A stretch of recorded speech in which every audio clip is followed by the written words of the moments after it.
Carnet de randonnée en IA 2025, première partie, les chemins balisés. Épisode 4, Knowledge, ou connaissance.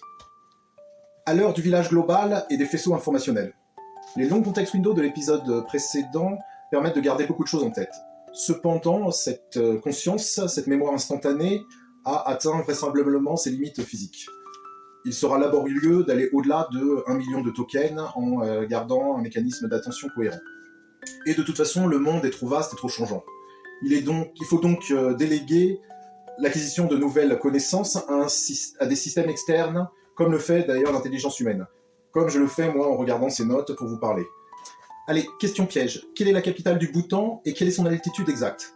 Si tu le sais, bravo. Si tu ne le sais pas, tu vas certainement ouvrir un onglet, taper la question et lire la réponse. Ce que tu viens de faire, c'est ce que font les modèles avec le RAG. Le RAG, ou Retrieval Augmented Generation, découpe le problème en deux parties. Chercher ou interroger des bases de données, des pages web ou des documents internes et identifier les bonnes informations, puis synthétiser ou intégrer ces résultats dans la réponse générée. Cependant, le RAG se limite à de la documentation en interne ou de la documentation spécialisée, enfin toute documentation qui ne varie pas souvent dans le temps. Pensez plutôt à tout ce qui est données météorologiques ou données sur les cours des marchés qui, elles, varient beaucoup dans le temps. Grâce au tooling, l'IA peut aller chercher des informations en temps réel, aller sur le web à un instant T, interroger une API spécialisée, exécuter un calcul ou récupérer les dernières données disponibles. Enfin, aujourd'hui, on parle de système MAG, Memory Augmented Generation, qui ajoute une mémoire persistante. Imaginons que tu trouves la réponse. La capitale du Bhoutan est Thimphu, soit la capitale internationale du bonheur national brut, qui est située à 2334 mètres d'altitude.